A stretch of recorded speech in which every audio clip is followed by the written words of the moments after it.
Do you want to know her story? What was her journey like? Growing up in Sarasota, Florida, with a single mother, and knowing that I just wanted more. Hear about her struggles. There, things just got out of control. And how did she get to the top? I looked at the clapping and the standing up and all of that as love coming from the audience, and it was a drug. Well, we are here to tell you the stories of dynamic women making a difference in our world, because you can't tell history without telling her story. Hello everyone, I'm Candace Dunkley with Her Story, and today we have Yvonne Conte here with us. She's a public speaker, author, and founder of Humor Advantage. Nowadays, Yvonne can command up to thousands of dollars to speak at a national event, but it wasn't always like that. So Yvonne is here today to tell us how she found her dream career and how she made humor her advantage. Yvonne, thank you so much for coming. It's just a pleasure to speak with you. I actually had the pleasure of coming to the WISE conference and hearing you speak there, and you were amazing. Well, I had a great audience, and that's part of it. You did.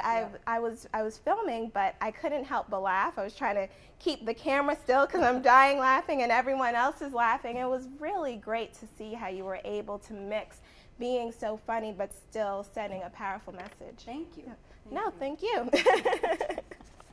Now, I just want to ask you a couple of questions about that. Your speech was about, laughing, the power of laughter, and making humor your advantage, and that is actually your company. Correct. Can you tell us a little bit about that? What is the Humor Advantage? It's really about changing your perspective. It's about looking at things differently. It's about having an attitude that is joyful to begin with, so that whatever's going on in your life, you can see the humor in it, and it will help you to move through whatever it might be, whether it's something difficult or stressful or challenging. To be able to just have a better attitude and look at things with an open mind is just such a gift. And you get that when you have humor in your life, when you're able to smile at things and find the funny. You actually, in your speech, you talked about the effects that humor can actually have on a person's body. Well, actually, it's the effect of laughter. The physical act of laughing affects 16 major organs in your body, so that every time you laugh out loud, you're actually exercising the major organs in your body and helping to promote good health. So it's a great little tool. So every time I have a cold, I need to laugh. I need to laugh it up. You need to make some chicken soup and then sit with it. A little bit of orange juice with that. Yeah. So now, you actually, when I spoke to you, it's kind of ironic because you have this company, Humor Advantage, all about laughing. Yes. What led you to starting your company wasn't really funny at all. You actually lost your job. Right. I was working here in Syracuse at a company called TelPlus Communications, and I was selling telephone switches to big organizations, schools and hospitals and so forth. And the company was purchased by Siemens organization, and they moved the headquarters to Boca, Florida. And they said, we'll take you and you and you, They offered me a job in Florida, but I had a home here, I had 2 children in school, and my life was here. So I thought, I'll get another job. But it was during the recession in the 80s, and it was not easy to get a job, especially, when I really felt I had no skills other than sales. And at that point, they just were not selling. They were not hiring salespeople, they were firing salespeople. And so I was, looking at my future and feeling pretty depressed about it. Yeah. And one day I was sitting at the kitchen table in tears. And my son came down the stairs, John, he was 16 at the time. And, he's, Mom, what's wrong? And I said, it's awful to be my age and not know what you want to do with your life. It's a horrible feeling, Johnny. And he said, gee, Mom, why don't you be a comedian? You're really funny, So, of course, I paid no attention to him. I thought, this kid, he knows nothing about life, But didn't you know then you were funny? Well, I knew I was funny because I've been the funny person in the family. Everybody's got one, and I was that person in our family. So my whole life was about, making people laugh. But I never looked at it as a career choice. And I think that's a lesson in itself, because the thing that you do naturally, the thing that you do without thinking, almost like breathing, is what you should be doing for a living. So whatever it is that you are choosing to do with your life, if you find something that, boy, it's as easy as taking a breath, then you found the thing you were born to do. And so for me, it was, you know, when the family came over, I was the entertainer, always. And, but when my son suggested that, it never dawned on me that that's the way I should be looking at things. And so I just dismissed him, you know, idiot little 16-year-old boy.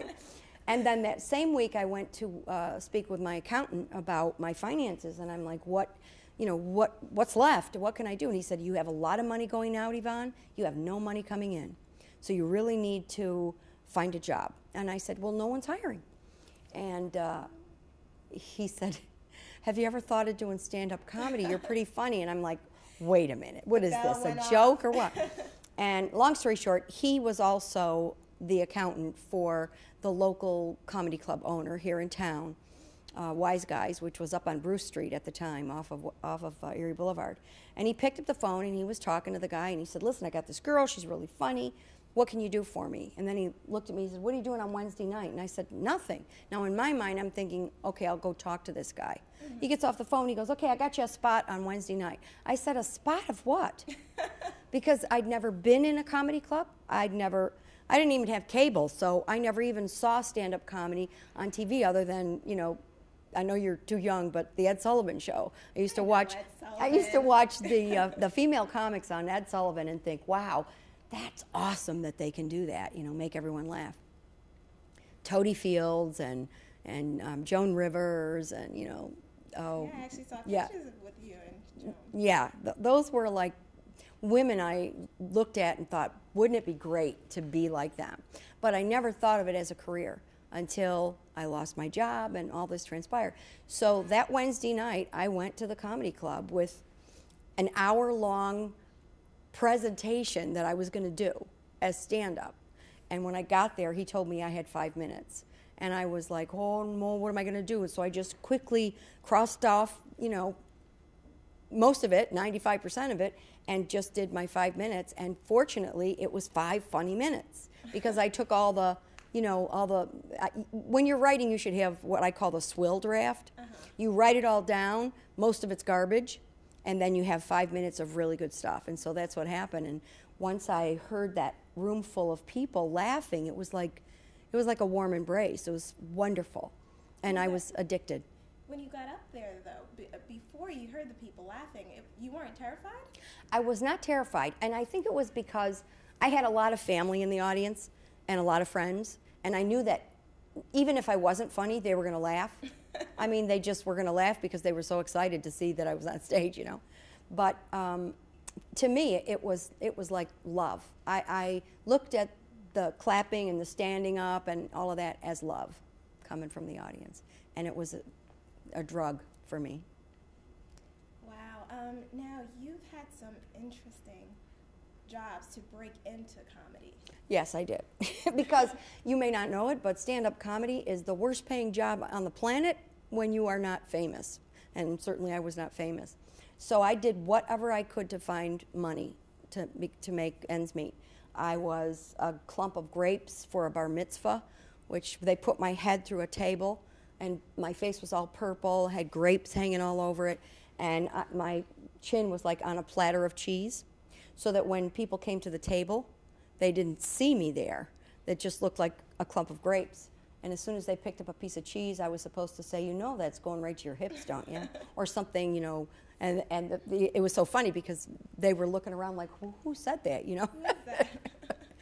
Yeah, I think I made $40 for that. It was not much. And then, you know, I was Gary the Happy Pirate, on Gary the Happy Pirate children's show. I was Olivia the Octopus, so I had 8 arms and hung off the side of a boat. Yeah, I've had some really strange jobs. Wow.